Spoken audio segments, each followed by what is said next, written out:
It began with the ghost of a vibration. At 2 a.m. in our San Francisco apartment, a bubble of silence suspended high above the sleeping city, Ethan's phone buzzed against the redwood coffee table. The sound was a stone dropped into the still water of my world, and the ripples would eventually become a tidal wave. I was still awake, of course. The pitch for the Vanguard contract was a week away, and I was deep in the architecture of the presentation, my mind a landscape of financial projections and market analytics. InnovateX, our startup, our child, was on the brink of becoming everything we had ever dreamed of. Ethan was asleep on the couch, a testament to the brutal hours we'd been working. I smiled, a genuine, tired smile, and reached for his phone to plug it in, a familiar gesture of care. That's when the screen illuminated, a brief flash of light in the dim room. It was a message from Chloe, my anchor, my confidant, my best friend. The preview was short, but it was a blade that severed my life into a before and an after. She had asked if he was still awake. She told him that she couldn't stop thinking about our celebration, and she ended by saying she couldn't wait to have him all to herself, calling him my love. The air left my lungs in a silent rush. The room, which a moment before had been filled with the comforting hum of a sleeping apartment, became a vacuum. I couldn't hear the refrigerator, the distant foghorns on the bay, nothing. There was only the roar of blood in my ears and the 4 words that were now burned into my memory. Our celebration. My love. I didn't drop the phone. My hand, though suddenly feeling like a stranger's, placed it back on the table with surgical steadiness. A wave of pure, unadulterated rage crested within me. The animal part of my brain screamed, urging me to launch the phone against the wall, to drag Ethan from his sleep and force the ugly truth from his lips. I wanted to hear him choke on his lies. I wanted to see the panic in his eyes as his carefully constructed world came crashing down. I wanted to make him hurt with the same intensity that was currently ripping my own heart from my chest. But as I stood there, frozen, a different thought pierced through the red haze of my fury. A confrontation was a release. It was an ending. It was messy, emotional, and, worst of all, predictable. It would give them the satisfaction of my pain. I could already hear their justifications, how they never meant to hurt me, how it was just something that happened. They would perform their regret, and I would be left with the rubble. I would not give them the dignity of a fight. I would give them the cold, quiet precision of a demolition. My gaze drifted around the room, seeing it all with new, horrifyingly clear eyes. The blueprints for the user interface I spent 3 months designing were scattered at Ethan's feet. The angel investor contact list I had painstakingly built over a year of networking events sat on my laptop. The seed money that had launched this entire venture had come from liquidating the inheritance my grandfather left me. This company wasn't just his dream. I was the architect, the engineer, and the foundation. Ethan was the facade, the handsome, charismatic face we sold to the world. And they had taken it all for granted. They had mistaken my tireless devotion for a supporting role, my silence for complacency, my love for a blind spot. They believed I was a feature of their success story, not the author of it. A new purpose began to crystallize from the wreckage of my emotions. It was a plan born not of passion, but of its chilling absence. The Vanguard contract. That was the key. It was the finish line they were both so desperate to cross, the moment their professional success and personal betrayal would finally converge. They were planning their celebration, and I decided, in that moment, that I would be the one to host it. My steps were silent as I moved to my desk and opened my laptop. I didn't look at the pitch deck.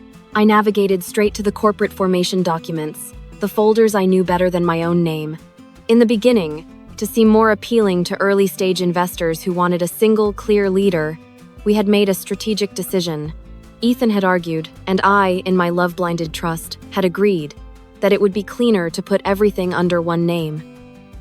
His name, the official business registration, the provisional patents for my proprietary code, the equity distribution, all of it legally pointed to Ethan Carter as the sole founder and owner of InnovateX. It had been our greatest shortcut. It would now become his greatest vulnerability. He was the legal owner, yes. But I had the records. The bank transfers from my personal accounts that served as the company's first lifeblood. The email chains where I proposed and detailed the core concepts. The The server logs that showed my IP address as the source of 80% of the foundational code. He owned the house, but I had designed it, paid for it, and, most importantly, I still held all the keys. I looked at my reflection in the dark screen. The face staring back was a pale, hollow-eyed mask of the woman I had been an hour ago. The pain was there. A deep, fathomless ocean behind my eyes. But on the surface, something else was forming. It was the hard, unyielding glint of resolve. I had to become an actress. I had to continue playing the part of Ava, the devoted partner, for one more week. I had to be more supportive, more loving, more indispensable than ever before. I had to push him, and our company, to the very pinnacle of success. And when he stood there, on top of the world, with her waiting in the wings to claim her prize, I would simply and quietly prove that the world he was standing on belonged, in its entirety, to me. They thought this was a story about infidelity. I was about to rewrite it into a masterclass on corporate takeovers. The sun broke over the Berkeley Hills, its light spilling into the living room and illuminating the dust motes dancing in the air. Each one felt like a particle of my old life, suspended for a moment before vanishing. I had not slept. I had spent the night in a silent, seated vigil, my mind a relentless machine replaying the past, analyzing every interaction, every shared smile, every whispered secret, searching for the cracks I had been too blind to see. The grief was a physical weight, a pressure behind my sternum. But the rage had cooled into something far more dangerous. Purpose. The smell of coffee began to fill the apartment. It was a muscle memory, my body performing the morning ritual before my mind could protest. 2 scoops of the dark roast from the small shop in Hayes Valley we loved, a splash of oat milk in my mug, his black. For 1,000 mornings, this aroma had meant safety, partnership, a new day of building our dream. This morning, it smelled like poison. I held his favorite mug, the heavy ceramic one I'd found on our anniversary trip to Carmel, and for a fleeting, violent moment, I imagined the satisfying crash it would make against the wall. Instead, I placed it on the table beside the couch and told him his coffee was ready. He stirred, a groan of exhaustion escaping his lips. When his eyes opened and found me, he smiled. It was the same slow, warm smile that had once been the sun in my universe. Now it was a mask, and I was suddenly, terrifyingly aware that I was wearing one too. He murmured my name, calling me a lifesaver, and confessed that he'd spent the night dreaming about debugging our algorithm. He took the mug, his fingers brushing against mine, a touch that sent a jolt of ice through my veins. I didn't flinch. I held his gaze and manufactured a smile of my own. He took a sip, his eyes already scanning the blueprints on the floor, and my mind, against my will, was pulled back in time. It went to a memory so foundational, so pure, that recalling it now felt like an act of self-harm. We were in our first real office, a tiny, windowless room in a co-working space in Soma. We had just won our first major grant, and the validation was intoxicating. We were celebrating with cheap champagne in plastic cups. He had started pacing the small room, buzzing with an energy that was both brilliant and chaotic. He said that he felt like we were on the edge of everything, that this was our moment. I had agreed, telling him that what we were building felt bigger than both of us. He had stopped then, taken my face in his hands, and told me that none of it, not the code, not the idea, not the company, mattered without me. He said I wasn't just his partner, but his center of gravity. A voice dragged me from the warmth of that memory and back into the cold, sterile present. It was Ethan, asking if I was okay, saying I'd spaced out. I blinked, the ghost of his past sincerity vanishing from the air. I told him I was fine, just overwhelmed by how close we were to the Vanguard deal. I leaned my head on his shoulder, a practiced gesture of affection that made my skin crawl. The warmth of his body felt alien, the body of a stranger. This was my opening. I kept my voice casual, the concerned partner thinking through logistics. I told him that I'd been reviewing our corporate structure late last night, unable to sleep. I reminded him how, in the beginning, we had put everything, the business license, the patents, the entire legal entity of InnovateX solely under his name. He nodded, confirming that we'd thought it was simpler that way. That was my cue. I explained that what was simple then was now a catastrophic liability. I painted a picture for him, a scenario where a rival firm could hit him with a frivolous lawsuit, and because he was the sole owner, a judge could freeze all the company's assets in an instant. Everything we had built would be paralyzed. I could see the flicker of fear in his eyes. He was fiercely protective of his creation, or what he believed was solely his creation. Then, I offered the solution. A masterstroke of deception disguised as brilliant legal strategy. I proposed that we transfer the primary ownership, the assets, the intellectual property, everything, into my name. I explained that it would be a temporary measure, a strategic maneuver to create a legal firewall. My personal finances were clean and separate. No one could touch the company by attacking him, because on paper, he would own nothing. I would be the custodian, the silent protector of his legacy. I told him it was the smartest way to protect our future. He was quiet for a long moment, the gears in his ambitious mind turning. I watched his face and saw not a flicker of suspicion. He saw only what I wanted him to see. His brilliant, selfless Ava, always thinking 10 steps ahead to shield him from harm. The look of awe he gave me was sickening. He told me I was a genius and asked what he would ever do without me. The lie came easily. I said that we were a team. I promised to have my lawyer a man whose loyalty was to me and my family's money, not to InnovateX draft the necessary documents immediately. We could sign them before the Vanguard pitch. Just, I added, as a formality. For protection. He agreed without hesitation, sealing his own professional demise with a kiss to my forehead. As if on cue, my own phone buzzed. It was a text from Chloe. The screen lit up with her bubbly, cloying prose. She wrote that she was so excited for our spa day that weekend. Then, the real venom. She said she needed my amazing advice because things with her mystery man were getting serious. Ethan glanced over, asking who it was from. I smiled, the muscles in my face aching from the effort, and told him it was Chloe, that she was in a panic about what to wear for a big date. I told him I should probably call her to calm her down. I walked into our bedroom, the door clicking shut behind me like the lock on a cell. My hand was shaking as I pressed her name. She answered on the first ring, her voice a cascade of false cheer.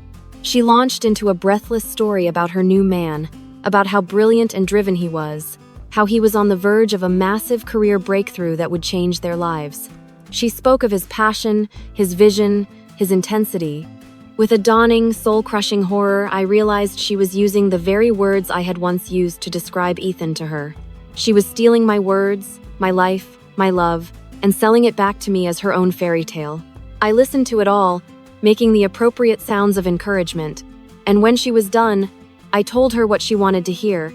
I told her that it sounded like she had found something incredible. I told her that she deserved all the happiness in the world. I told her she deserved everything that was coming to her. The Saturday of the spa day arrived like a judgment. The thought of spending hours in forced intimacy with Chloe, of having to endure her touch and her feigned friendship, was a prospect so vile it made my stomach clench. Every instinct screamed at me to cancel, to feign a migraine, to disappear. But my new, colder self knew that was impossible. Disruption of routine was a deviation from the script. And so, I drove across the Golden Gate Bridge to the serene, sun-drenched spa in Sausalito, a smile fixed on my face like a porcelain mask. The place smelled of lavender and eucalyptus, scents meant to soothe, but to me, they were the cloying perfume of a gilded cage. We were led to a private steam room, the air thick and hot, blurring the edges of the world. It was here, in the suffocating heat, that the true torture began. Chloe, her face flushed and glistening, leaned in close, her voice a conspiratorial whisper. She told me things were escalating with her mystery man. She spoke of the immense pressure he was under, a career-defining project that was consuming him. She worried aloud if she was being supportive enough. She then had the audacity to ask for my advice. She asked me, Ava, how I managed to be such a perfect partner to an ambitious man like Ethan. She wanted to know how I balanced supporting his dream without losing myself. The irony was a physical blow. I could feel the air leave my lungs. She was asking me to teach her how to be a better partner to my own boyfriend. The pain was no longer a dull ache. It was a white-hot blade. twisting in my gut with every word she spoke. I felt a desperate, primal urge to confess everything, to watch her serene expression crumble into the horror she deserved. But I held on. I gave her the advice she wanted. I spoke in placid tones about patience, about celebrating small victories, about creating a sanctuary at home away from the stress. I was essentially drawing her a map of my own heart, and she was taking notes, intending to use it to navigate her way into my life. Every word I spoke was an act of self-violation. Later, during our massages, lying face down in the dark, I didn't feel the therapist's hands on my back. I felt only the crushing weight of their betrayal, a pressure so immense I was sure my bones would snap. This, I knew, was the peak of my suffering. I could not fall further. I had hit the bedrock of my own personal hell. 2 days later, on Monday morning, I walked into the glass and steel offices of Mr. Davies, my family's attorney. The contrast to the spa was absolute. The air here was cold, conditioned, and smelled of paper and quiet power. Ethan was there, looking slightly impatient, dressed in his visionary founder uniform of a designer hoodie and expensive sneakers. He saw this as a bureaucratic hurdle, a final piece of paperwork before the real work of the Vanguard pitch. He had no idea he was attending his own execution. Mr. Davies was the soul of discretion. He greeted Ethan cordially and laid a thick stack of documents on the mahogany conference table. He explained in dry legalese that these papers would enact a full and irrevocable transfer of all assets, holdings, and intellectual property of the entity known as InnovateX from Ethan Carter to Ava Laurent. He used phrases like corporate shield and asset protection strategy. Ethan nodded along, his eyes glazed over, barely listening. He trusted me completely. The lawyer pushed the signature page towards him. I watched Ethan pick up the heavy, expensive pen. He glanced at me and gave a small, confident smile. He told Mr. Davies that he trusted me with his life, so a simple company wasn't a big deal. Then he signed his name, a careless, confident scrawl at the bottom of the page. He signed away everything. The code I wrote, the name I invented, the money I invested, the future he was counting on. It was all gone, with a simple flick of his wrist. Then, it was my turn. Mr. Davies slid the documents to me. My hand was perfectly steady as I took the pen. The pain from the spa day, that suffocating, all-consuming agony, was still a memory. But it was no longer a fire. As I signed my name, each deliberate curve of the letters felt like a quenching stream of ice water on that burn. A new feeling washed over me, something clean and cold and intensely powerful.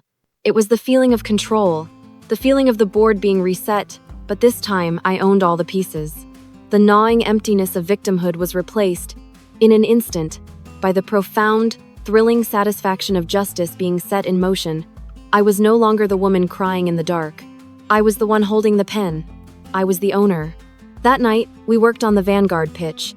The dynamic had fundamentally shifted, though only I knew it. Ethan was more energized than ever, praising my foresight in protecting the company. He called me his secret weapon. He had no idea how true that was. As I perfected the final slides, my focus was sharper than it had ever been. Before, I was working for our dream.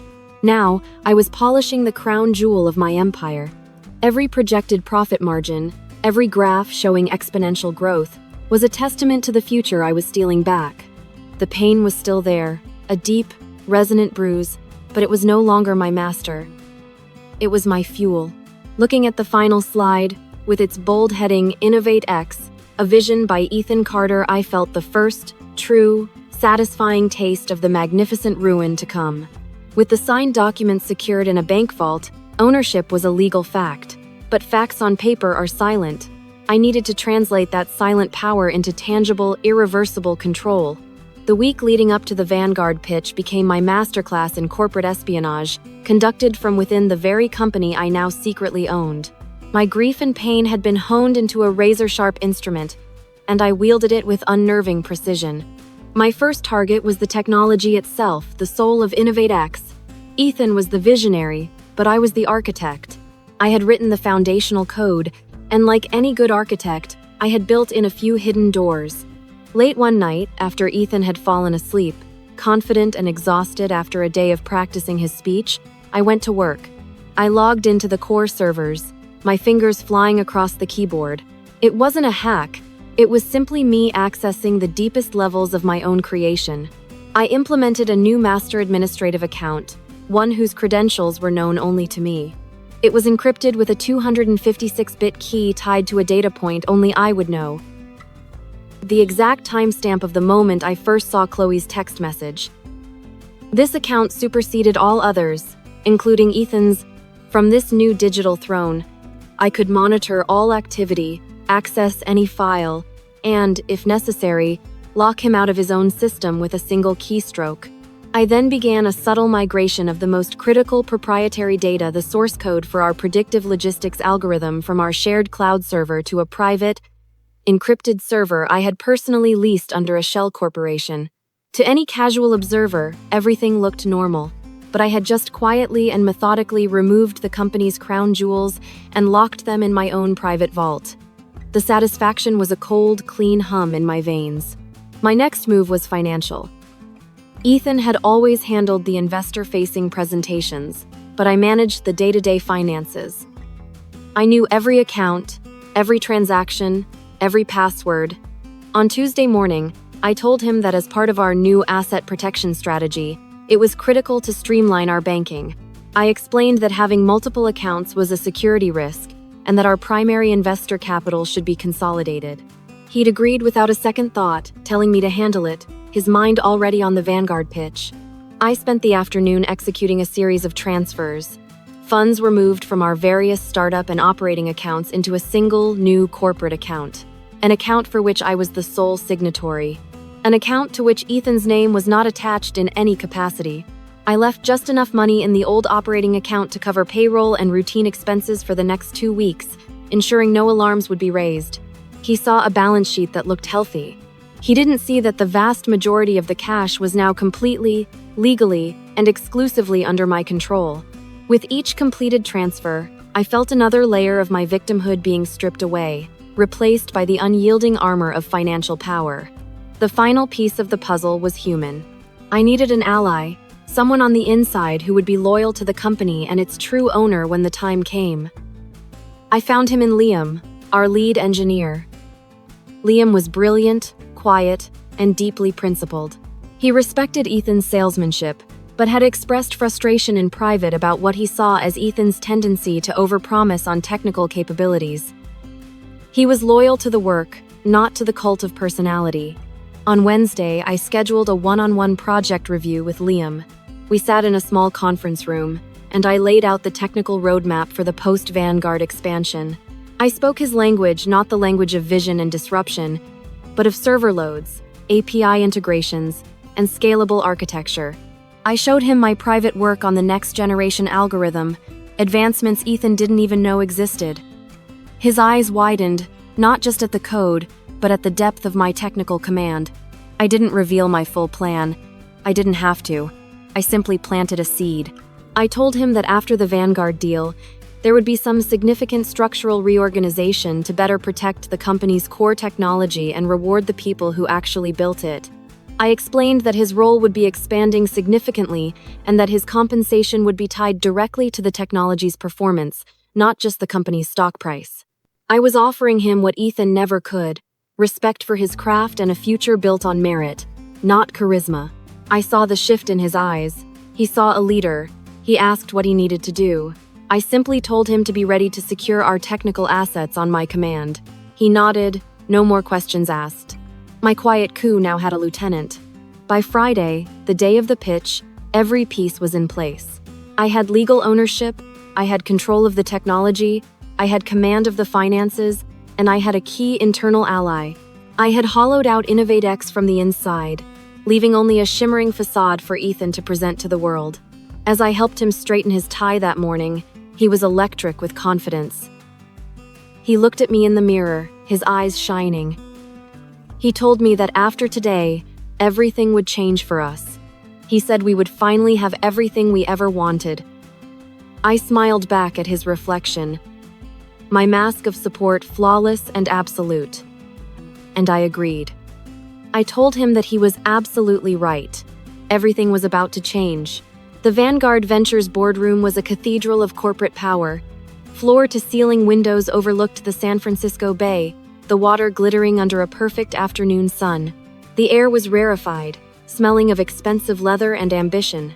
Ethan stood at the head of a monolithic mahogany table, a master showman playing to a captivated audience of stone-faced partners.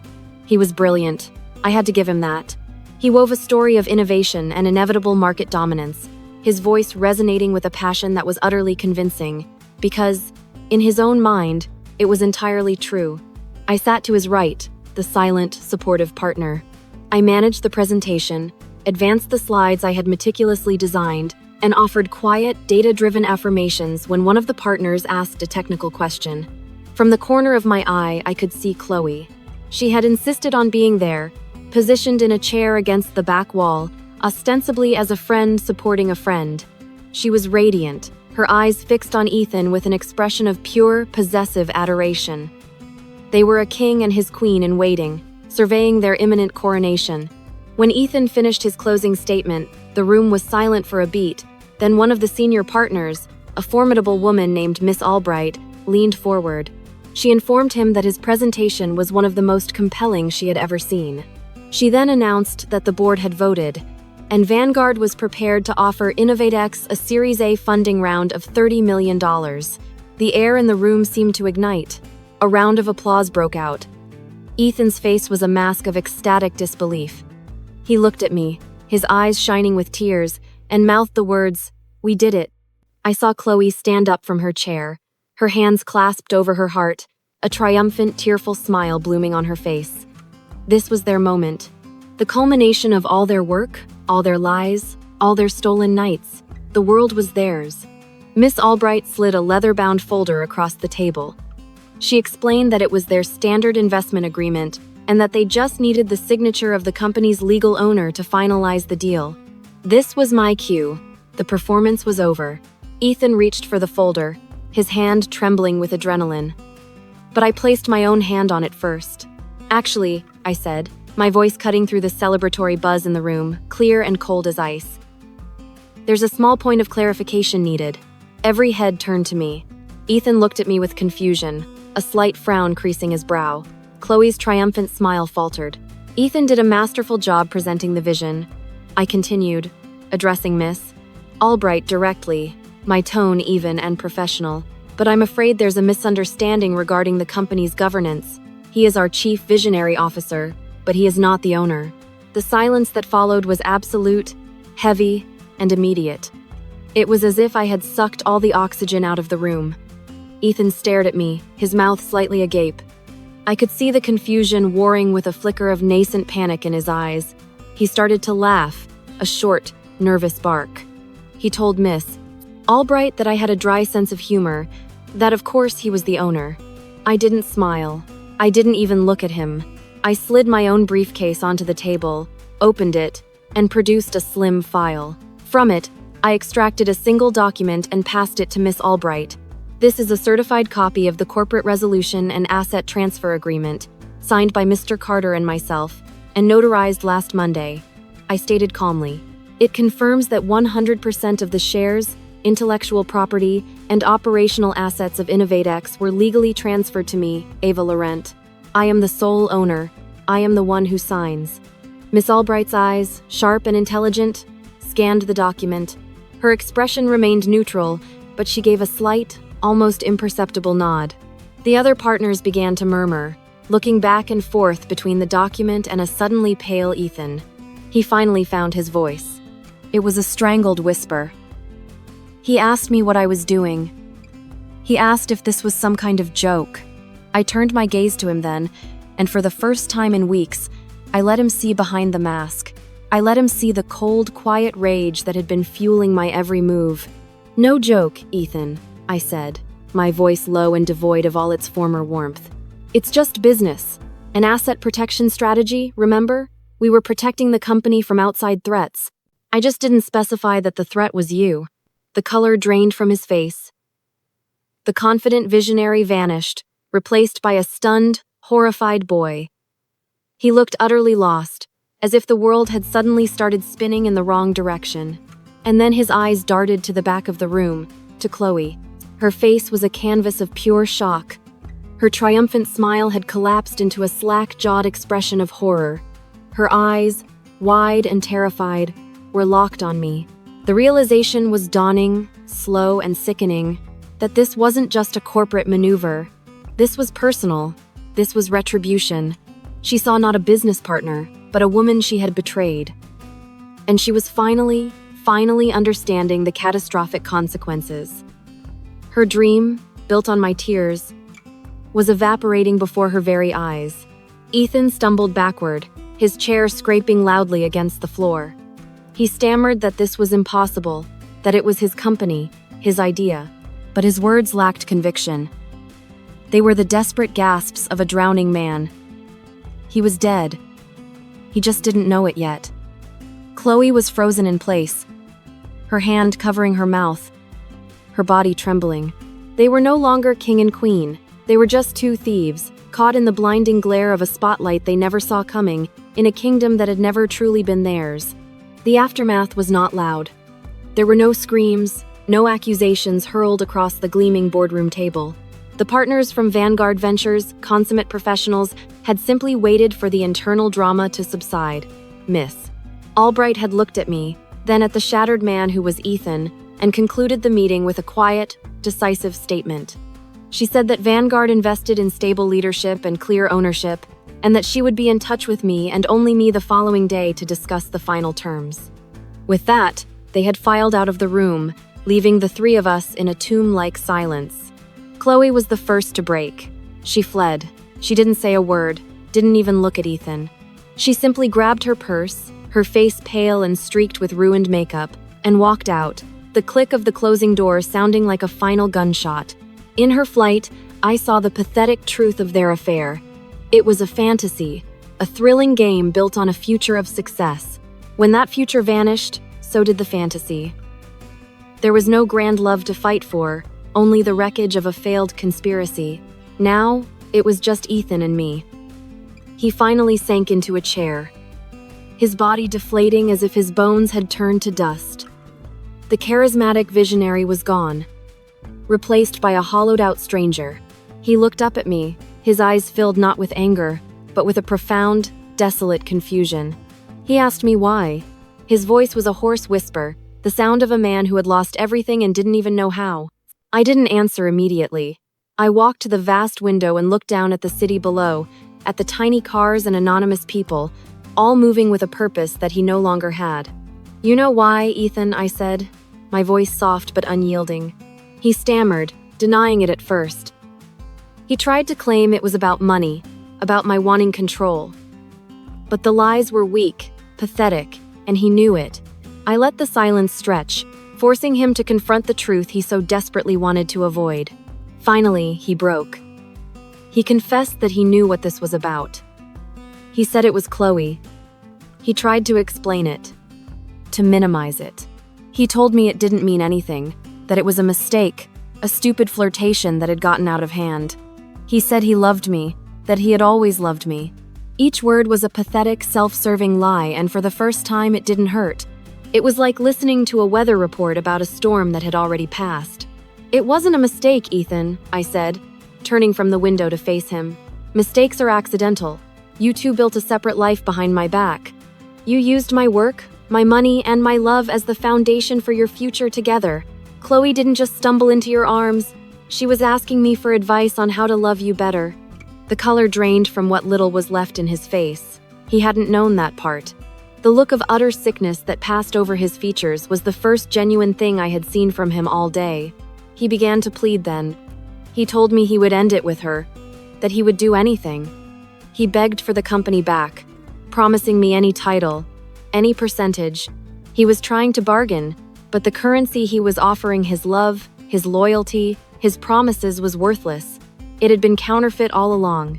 "You don't get it," I said, and for the first time, a deep, sorrowful weariness settled in my bones.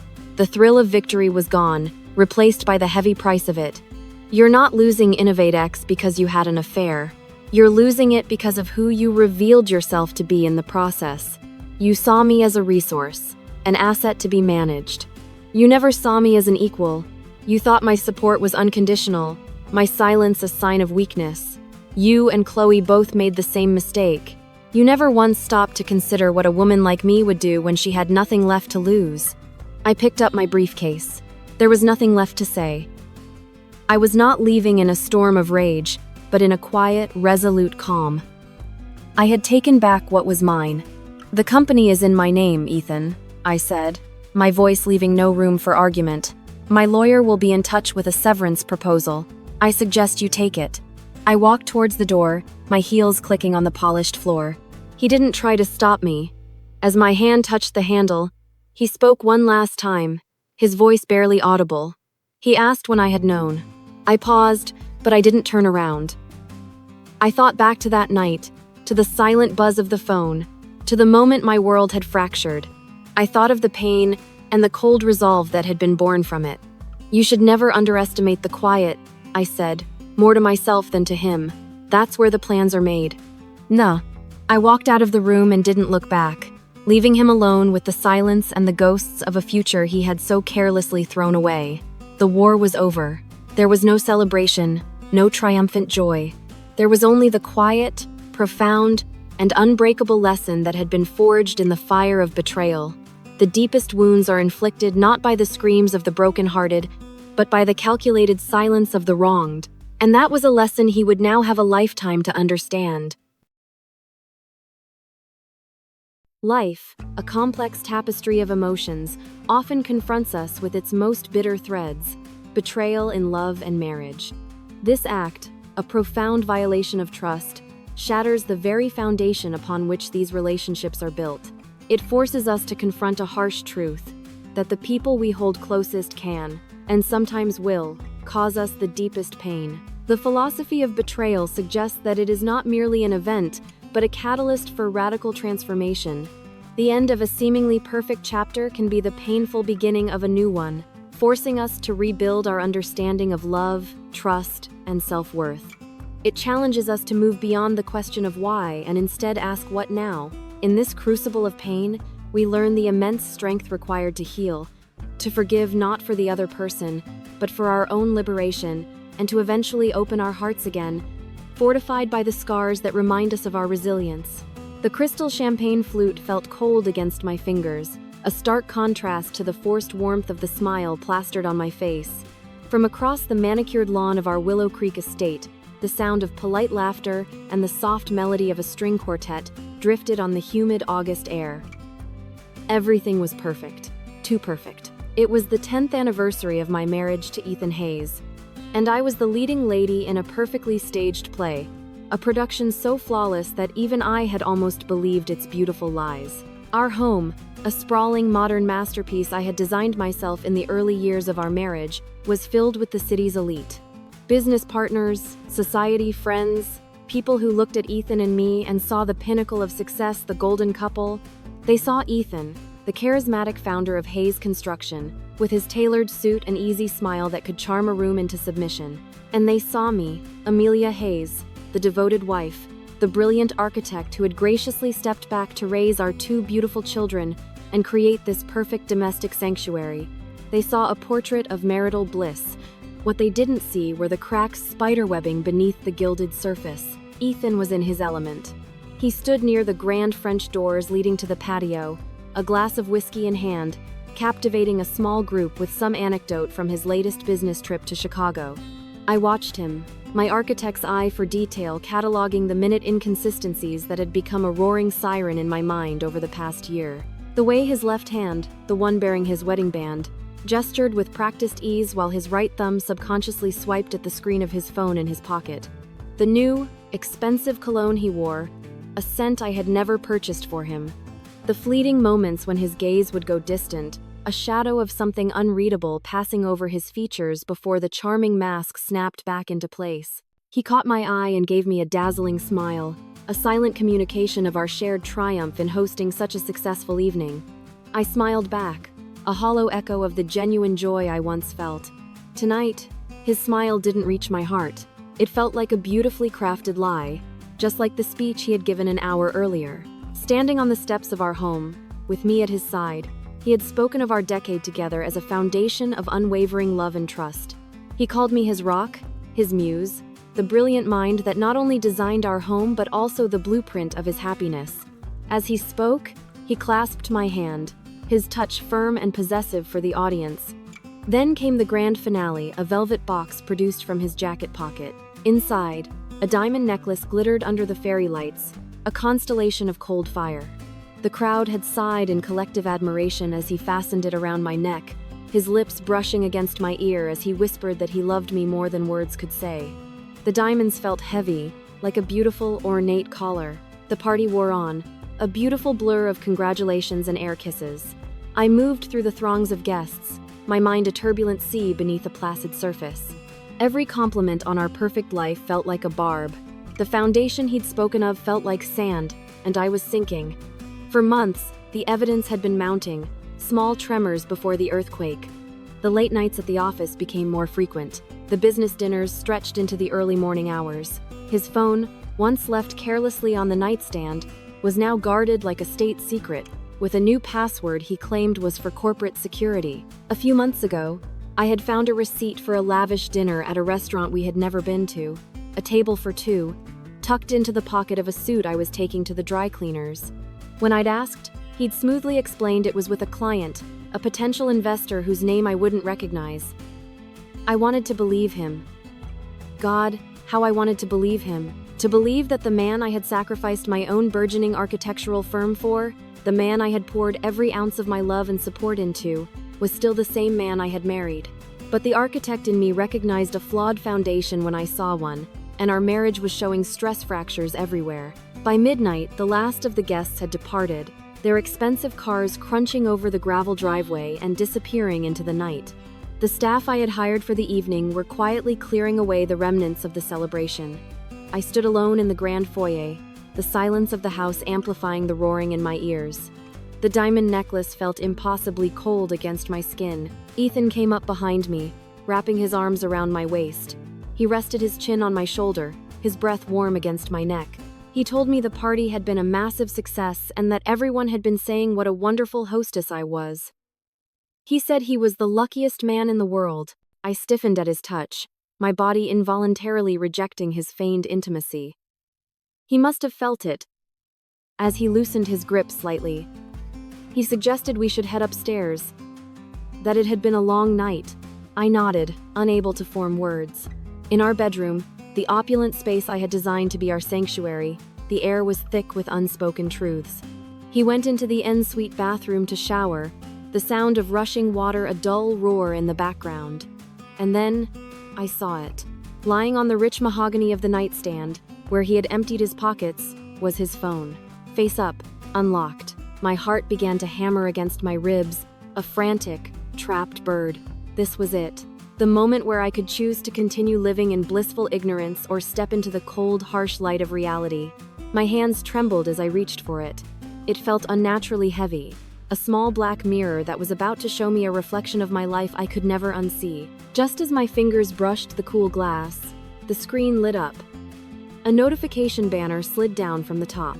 Jessica, last night was incredible. Can't stop thinking about our future. He'll never suspect a thing. The world tilted on its axis. The air rushed out of my lungs in a silent scream. Jessica. A name I vaguely recognized, one of the junior project managers at his company. Young, ambitious, beautiful. A name Ethan had mentioned in passing, describing her as a real go-getter. Our future. Those two words were a physical blow, more painful than any slap. This wasn't just a sordid affair, a momentary lapse in judgment. This was a plan, a parallel life, a future he was building that did not include me. The final phrase, "He'll never suspect a thing," was a cruel, mocking epitaph on the tombstone of my trust. The sound of the shower stopped. Panic gave way to an unnerving, icy calm. My mind, the analytical architect's mind that could see blueprints and stress points, kicked into overdrive. I saw it all with horrifying clarity. The lies, the manipulations, the entire decade of my life built on a fraudulent contract. With a steady hand I had no idea I possessed, I placed the phone back on the nightstand, exactly as it had been. I turned off the lamp, plunging the room into near darkness. I slid into bed, pulling the silken sheets up to my chin. My body was rigid, my heart a shard of ice in my chest. When Ethan emerged from the bathroom, a towel slung low on his hips, he saw me lying in the dark. He asked if I was already asleep.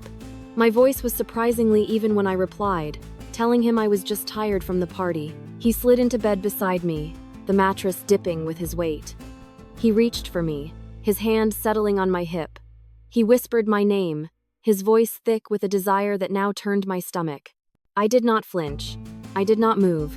I simply lay there, my eyes wide open in the darkness, staring at the ruins of my life. The play was over. The set was crumbling, but the actress had just found her new role, and for this performance I would write the script myself. The demolition would be meticulous, precise, and absolute. Sleep was a country I could not enter. I lay beside Ethan for hours, a statue carved from ice, listening to the steady rhythm of his breathing, the breathing of a man untroubled by guilt. When the first pale fingers of dawn crept through the sheer curtains, I slipped out of bed, the carefully practiced silence of my movements a stark contrast to the hurricane raging within me. The rage and grief from the night before had not subsided. They had crystallized into something harder, sharper, a purpose. In the kitchen, the familiar ritual of making coffee grounded me. The scent of dark roast filled the air, a piece of normalcy in a world that had been shattered. I looked out the window at the dew-kissed lawn, the remnants of last night's party now just ghosts in the morning light. It was on that very lawn, 5 years ago, that Ethan had surprised me with a picnic, presenting the final approved permits for this house. He'd spread the blueprints across the blanket, and together we had traced the lines of our future home, our future life. He had told me then that my vision wasn't just in the walls and windows, but in the very soul of his ambition. He'd claimed I was the architect of his happiness. The memory, once a source of warmth, now felt like swallowing shards of glass. When Ethan came downstairs, dressed in weekend polo and slacks, he was the picture of domestic contentment. He wished me a good morning, his voice still thick with sleep, and kissed my cheek as if nothing had changed. The casual intimacy of the gesture sent a wave of revulsion through me. I didn't pull away. I simply handed him a cup of coffee, my expression serene, a mask I was quickly learning to perfect. He took a sip and commented on how beautiful the house looked in the morning sun, adding that my design was truly timeless. He was unknowingly sharpening the very weapon I intended to use against him. Our children, 8-year-old Leo and 6-year-old Chloe, soon bounded into the kitchen, their innocent energy a painful reminder of the family he was so willing to fracture. I focused on them, pouring cereal, answering their questions about the party, my love for them a fierce, protective shield around my broken heart. Ethan played the doting father, ruffling Leo's hair and swinging Chloe into the air. He was a masterful actor, and I was his unwilling audience, forced to watch a performance of a life that was no longer real. After breakfast, he announced he was heading out for a round of golf with some clients. It was a Saturday morning ritual so ingrained in our lives that I had never questioned it. Now it felt like a poorly constructed alibi. He mentioned he needed to swing by the office afterward to pick up some files for his trip to Chicago next week, another trip I was only now realizing was likely not for business. He promised he wouldn't be late for our family dinner. The casual cascade of lies was breathtaking in its audacity. I smiled, told him to have a good game, and kissed him goodbye at the door. The moment the door clicked shut, my mask fell away. The house, my creation, my sanctuary, suddenly felt like a crime scene, and I was the lead detective. My first stop was his home office. It was a space I had designed specifically for him: dark wood, leather chairs, a large desk overlooking the gardens. It was meant to be his haven. Now it was my hunting ground. His laptop sat closed on the desk. My heart pounded against my ribs, a frantic drumbeat of fear and adrenaline. I knew his password, or at least, I knew the one he'd used for years: Amelia Leo Chloe 10. It was a sentimental combination he'd set up after Chloe was born, a digital testament to his family-first mantra. The irony was suffocating. He was arrogant, careless in his confidence. Surely he wouldn't have kept something so simple. My fingers trembled as I typed it in. The screen unlocked. A gasp escaped my lips, a mix of triumph and despair. His arrogance was my key. I ignored the familiar clutter of his desktop project files, financial reports, photos of the kids. I was looking for the hidden corners, the places where secrets fester. My instincts led me to his email. I bypassed his work account, knowing it would be too clean, too professional. It was his private account I needed, the one I hadn't looked at in years. It didn't take long to find what I was looking for. There was a folder, not hidden but brazenly named personal projects. My blood ran cold. Clicking on it felt like stepping off a cliff. It wasn't just emails. It was a meticulously organized portfolio of his double life. There were emails between him and Jessica, dozens of them, filled with sickeningly sweet declarations and plans for their future.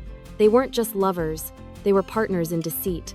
They talked about his stifling marriage, my lack of ambition since having children, and their shared dream of a life together once he had secured a favorable divorce settlement. He was painting me as a gilded cage he needed to escape from, all while using my devotion as the foundation for his betrayal. But the emotional gut punch was swiftly followed by a far more calculated blow.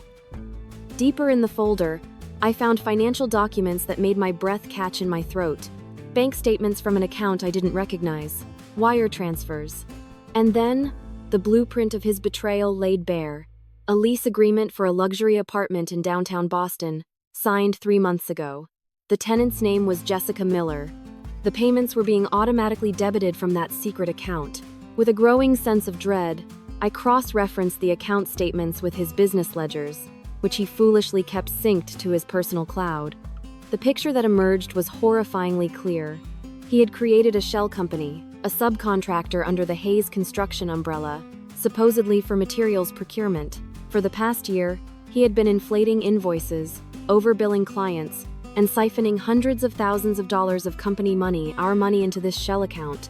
He wasn't just funding his affair with his salary, he was systematically embezzling from the company we had built together, the company whose initial risks were shouldered by my own inheritance. He was using our dream to build a new one with her. The final, devastating discovery was a file containing travel itineraries.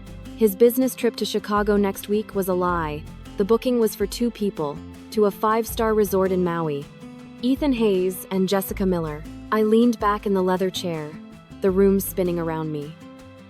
The quiet hum of the computer was the only sound. The man I had married, the father of my children, was not just an adulterer. He was a thief, a methodical, calculating liar who had been systematically dismantling our life, brick by brick, while I was busy making it beautiful and comfortable for him. The grief was a physical weight, pressing down on my chest, making it hard to breathe. But beneath it, the cold, hard fury began to solidify. He had underestimated me.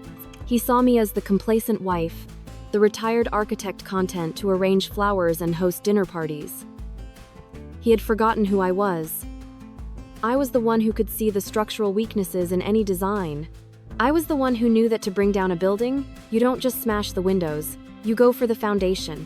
I carefully closed every window, cleared the browser history, and logged out of his accounts, leaving no digital trace. I stood up and walked to the large window, looking out over the expansive property. He thought he was the master builder, but he had forgotten one crucial thing. I was the architect. I had the original blueprints, and I knew every single flaw in his design. This house would no longer be my prison. It would be my stage. And the final act was about to begin. The hours after my discovery in Ethan's office were a masterclass in self-control. Every object in our home seemed to mock me. The family photos on the mantelpiece were portraits of a lie. The open-concept living space I had designed to foster connection and transparency now felt like a vast, empty stage. My own creation had become my prison, and I was its sole, tormented inmate. The peak of my suffering, however, arrived with the crunch of his tires on the gravel driveway that evening. Ethan walked in, whistling softly, the very picture of a man returning to his cherished family. He was holding a small, brightly colored bouquet of wildflowers. He said he had seen them at a roadside stand on his way back from the golf course and thought of me. He handed them to me with a smile, and as I took them, my fingers brushing against his, I caught a faint, sweet, floral scent clinging to the collar of his polo shirt. It wasn't the fresh, earthy smell of the wildflowers in my hand.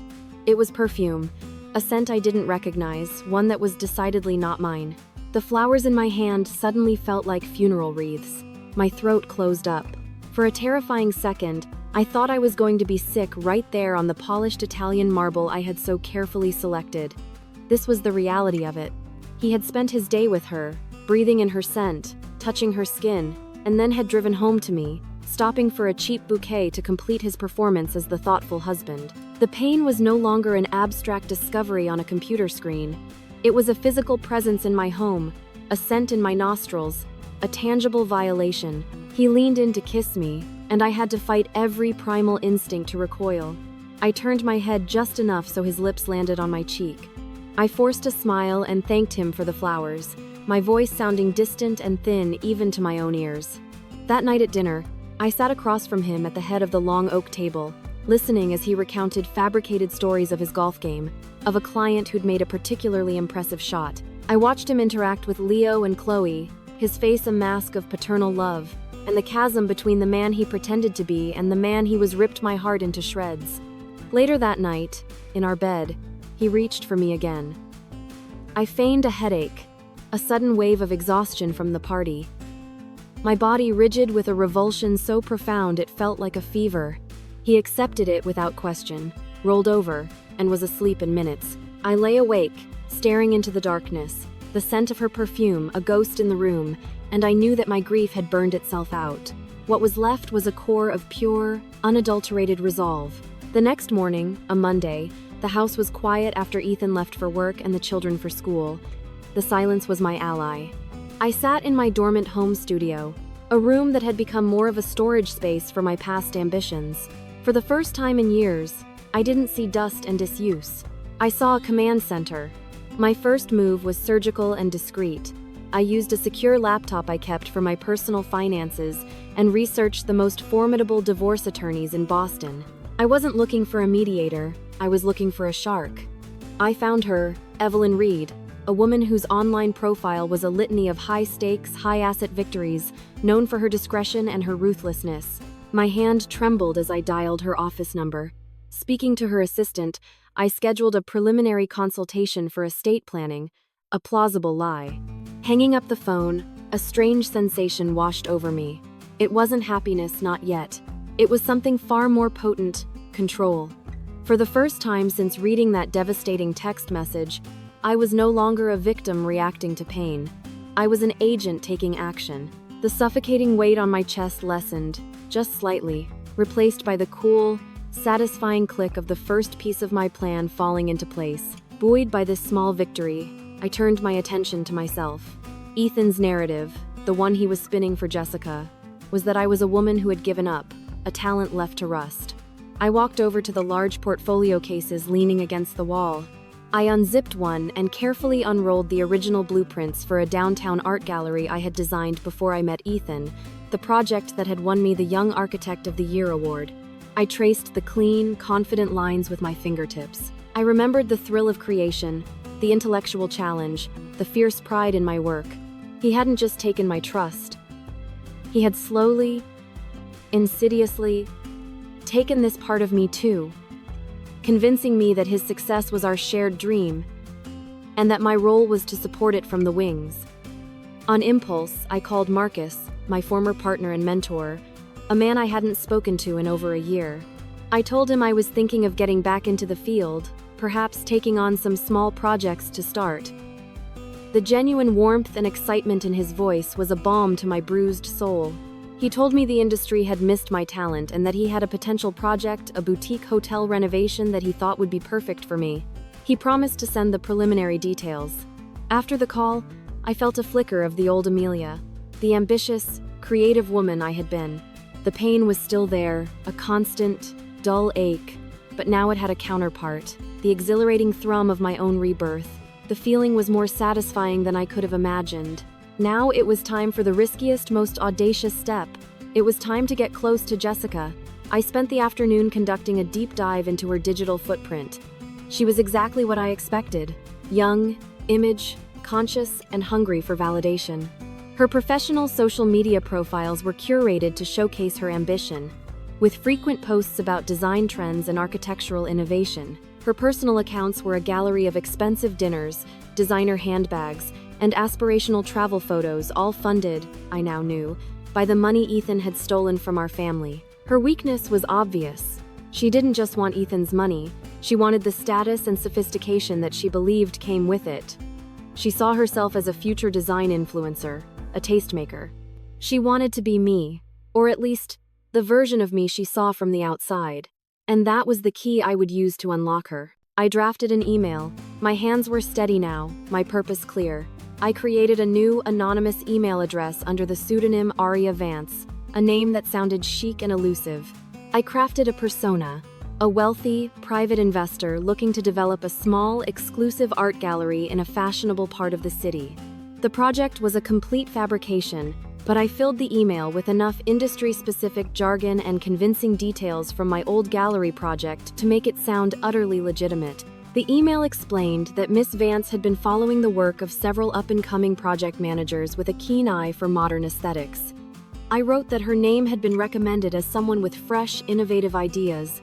I proposed a preliminary meeting to discuss the possibility of her consulting on the interior design concept, a vanity project with a very generous budget. It was the perfect bait, a chance for her to step out from under Ethan's shadow, to build her own portfolio, to get a taste of the world she so desperately craved. I read the draft one last time.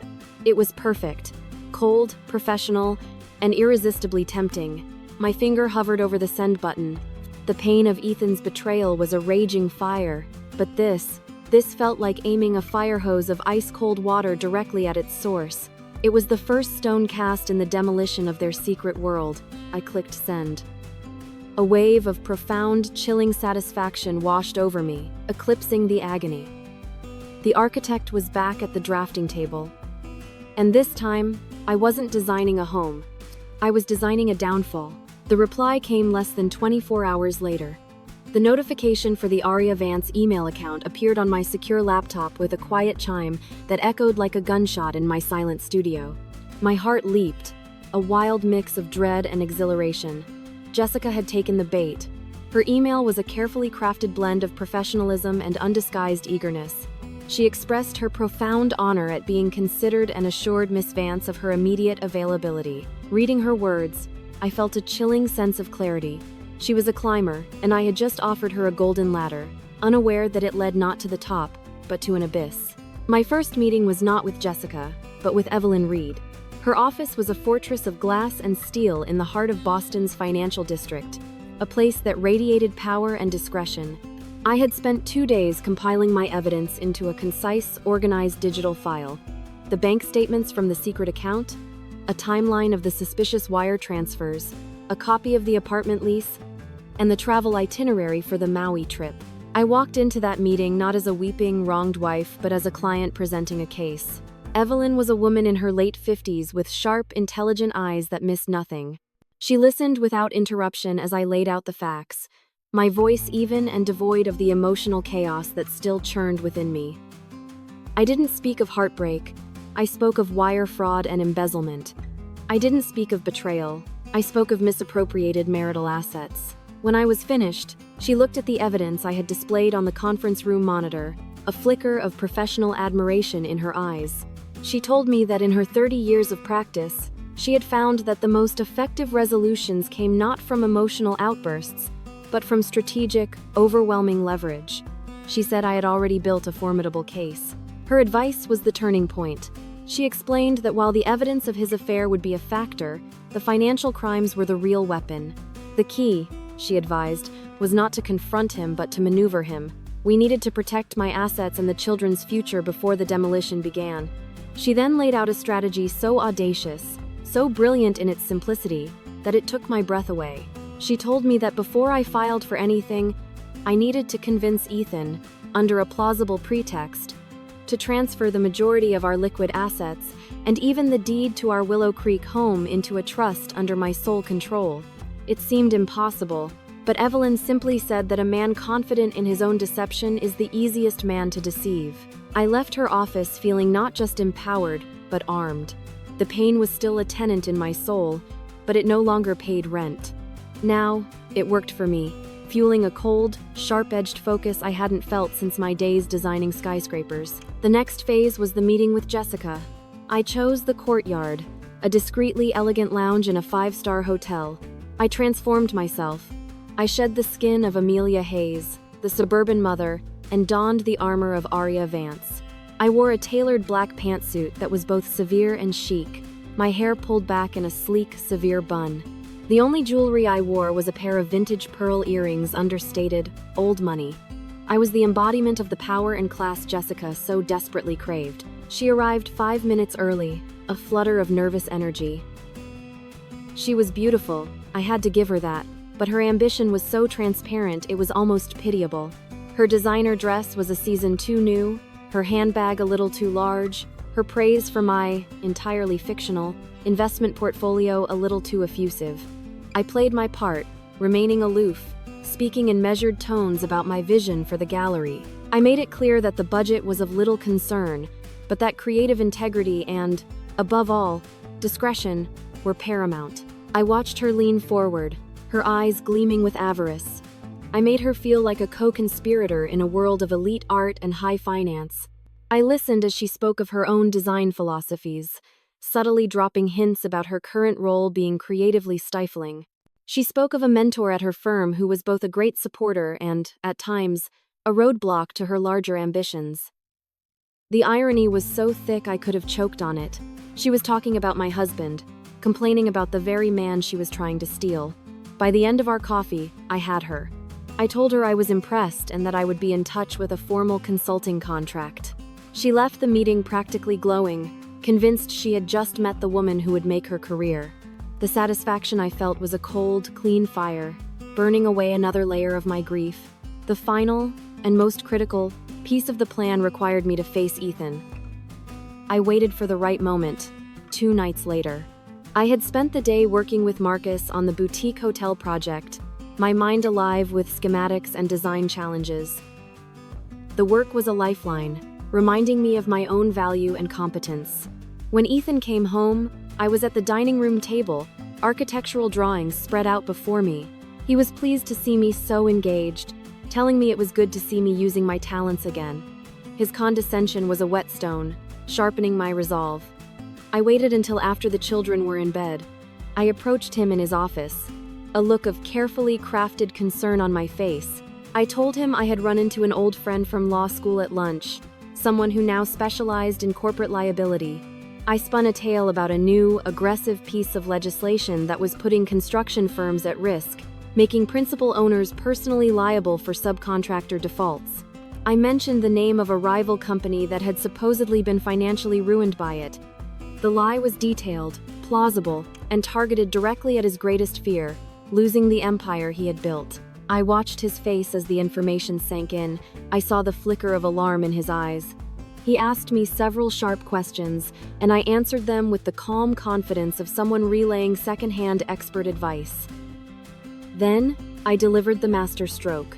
I told him that my friend's advice to her high-net-worth clients was to temporarily shield their personal assets' primary residences, non-business accounts, by placing them in their spouse's name until the legal landscape became clearer.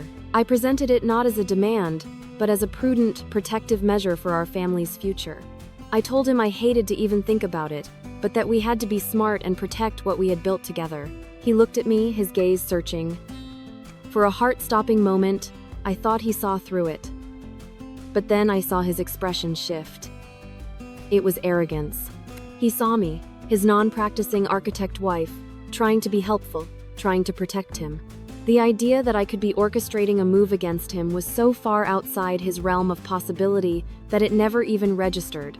He told me it was a clever idea, that I had done well to bring it to his attention. He said he would call his lawyer in the morning to get the paperwork started. As I walked out of his office, my legs felt unsteady, but my mind was a block of solid granite.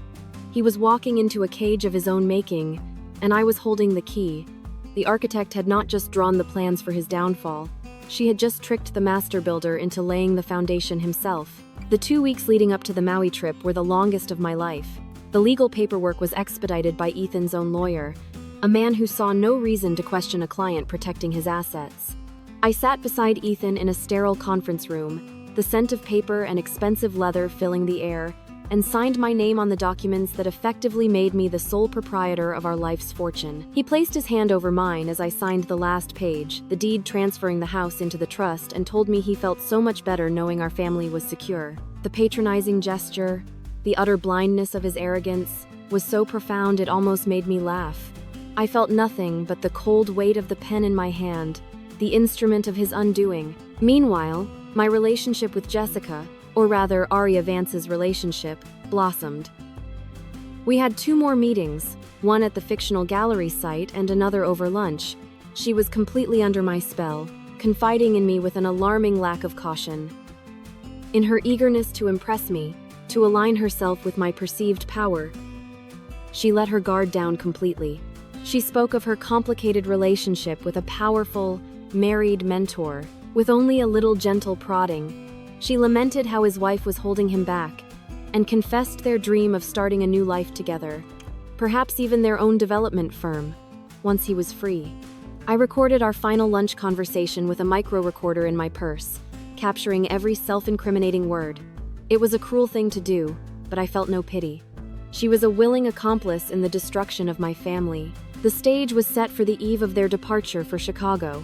I decided a party was the only fitting theater for this final act.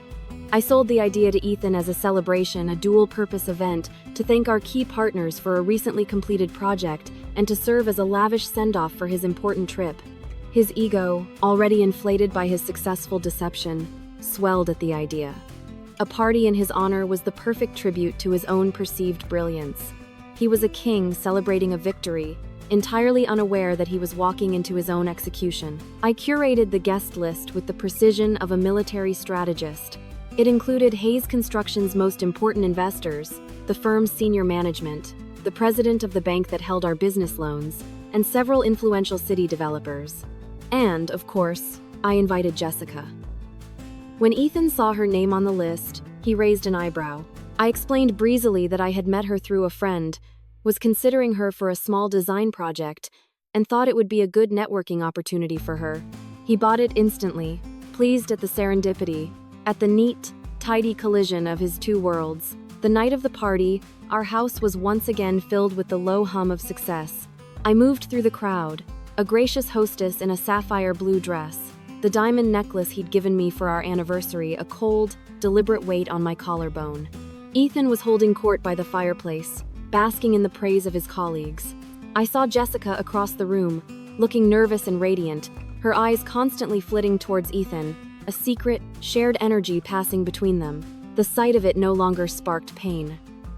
Only a grim, final resolve. At 9 o'clock, I stepped onto the low dais where the string quartet had been playing. I tapped a glass for attention. The room fell silent. All eyes were on me. I saw Ethan smile, a proud, possessive look on his face, expecting a loving tribute from his devoted wife. I began by speaking of foundations. As an architect, I told the room, I knew that the most beautiful structure would collapse if its foundation was compromised. I spoke of trust and transparency being the bedrock of any successful partnership, whether in business or in life. Ethan's smile widened.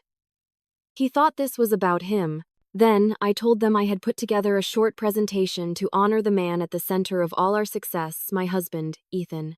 I nodded to a technician I had hired, and the large screen concealed behind a panel of artwork descended from the ceiling. The video began softly. A montage of our life. Our wedding. The birth of Leo and Chloe. Family vacations. The groundbreaking for this very house. The music was gentle, nostalgic.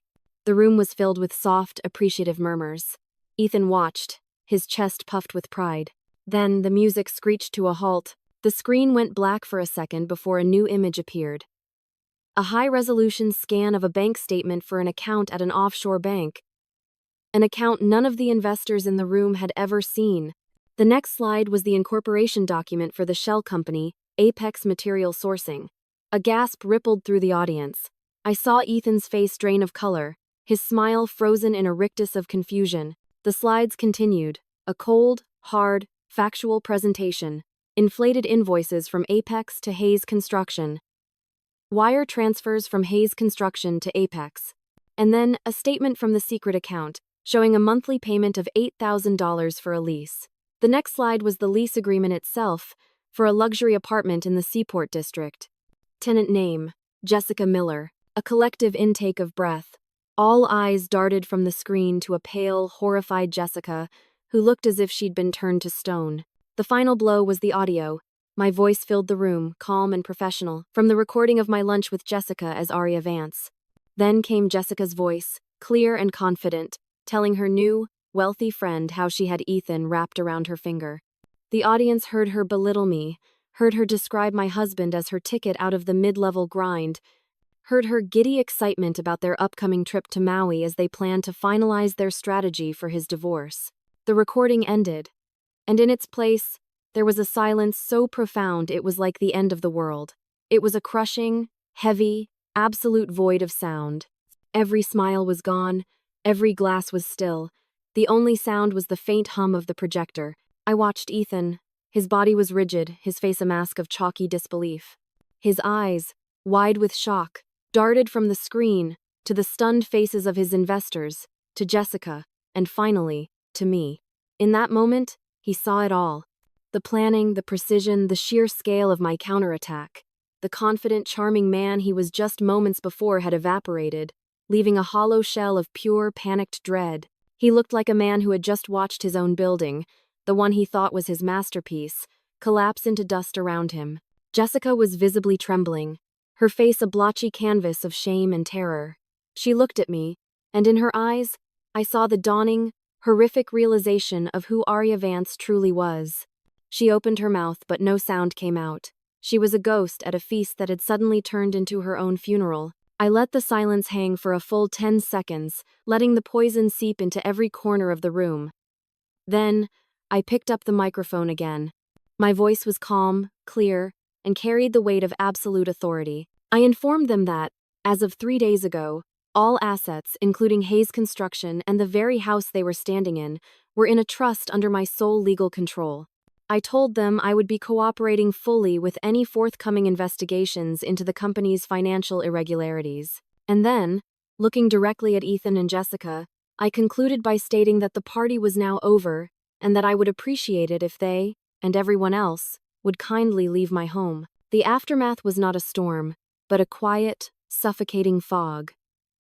The mass exodus from my home that night was a near-silent affair. There were no dramatic confrontations, no shouted accusations, just the quiet, damning shuffle of feet as investors, colleagues, and so-called friends filed out into the night. Their faces a mixture of shock, pity, and calculated distance. They left Ethan and Jessica standing alone in the grand foyer, two statues in the ruins of a life. Ethan didn't even look at me. His gaze was fixed on the polished floor, as if he could see his entire future reflected and shattered there. Jessica, tears silently streaming down her face, finally turned and fled, disappearing into the darkness without a word. Ethan was the last to leave. He looked up at me just once, his eyes hollowed out by a despair so absolute it was almost terrifying. He didn't speak. He simply turned and walked out of the house I had designed for us, closing the door softly behind him, the sound echoing the final, definitive end of our marriage. In the days that followed, the world I had built my life in was systematically dismantled, not with a bang, but with a series of quiet, efficient legal proceedings. Evelyn Reed handled everything. The news of Ethan's embezzlement and fraud broke like a controlled demolition, contained within legal circles. Investors pulled out, the bank called in its loans, and Hayes Construction, the company that was once his monument to success, crumbled into insolvency. He faced a litany of lawsuits and the looming threat of criminal charges. He lost everything: the business, the reputation, the money he had stolen. He had built his kingdom on a foundation of lies, and I had simply exposed it to the light. Jessica disappeared. I heard through the grapevine that she was fired immediately and had moved back to her hometown in the Midwest, her ambitions of conquering Boston society reduced to ashes. I felt a strange and unsettling absence of feeling for her. No pity, no lingering hatred, just a quiet acknowledgement of the part she had played: a catalyst, a symptom of a disease that had been festering in my marriage long before she arrived. My own life, in stark contrast, began to rebuild itself. The quiet in the house was no longer oppressive. It was peaceful. It became a sanctuary for me and the children once more.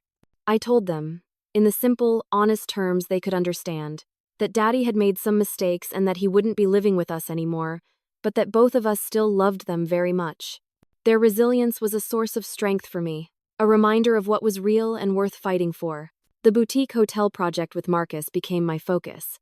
I poured myself into the work, finding solace in the clean lines of a blueprint, the solid logic of structural engineering.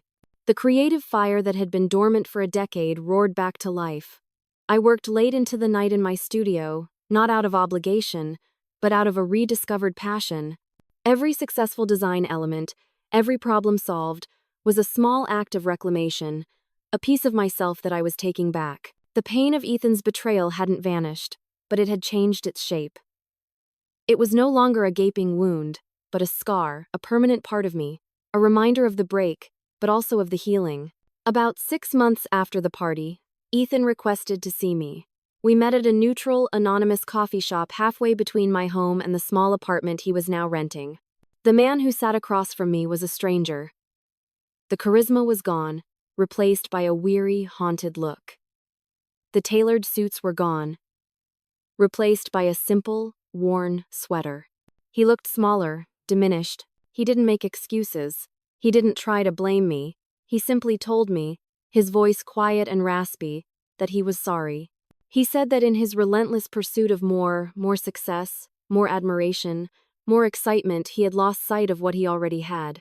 He admitted he had taken me for granted, that he had seen my support not as a gift, but as a given. He said the cruelest irony was that the very foundation he had betrayed, my intelligence, my strength, my loyalty, was the only thing that had been real in his life.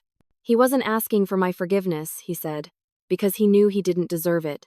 He just wanted me to know that he finally understood what he had destroyed. I listened. And for the first time, I felt a flicker of something akin to pity. My revenge had been meticulously planned and flawlessly executed. It had brought me a certain cold satisfaction, a sense of justice served. But sitting across from the broken man who was once my husband, I realized the ultimate lesson was not about the sweetness of vengeance. Vengeance was a tool, a necessary demolition to clear a condemned structure. It wasn't a blueprint for a new life. I accepted his apology, not for him, but for me. It was the final act of letting go, of releasing the last vestiges of the anger that had fueled me for so long. We spoke briefly about the children, arranging a new, more stable visitation schedule, and then we said goodbye. There was no lingering bitterness, just a profound and quiet sadness for the life we might have had if he had been a different man. As I walked out of that coffee shop and into the bright, crisp autumn afternoon, I felt truly free. My worth was not tied to his love or his betrayal. My value wasn't in the home I had created for our family, but in my ability to design, to create, to build again from the ground up. My greatest creation wasn't the house in Willow Creek. It was the new life I was building for myself and my children. I had learned the hardest lesson of all, that true love, whether for a person or for a life's work, cannot be built on a compromised foundation. It must be built on truth, respect, and the unwavering strength of your own self-worth. And this time, I was the sole architect, and the blueprint was finally my own.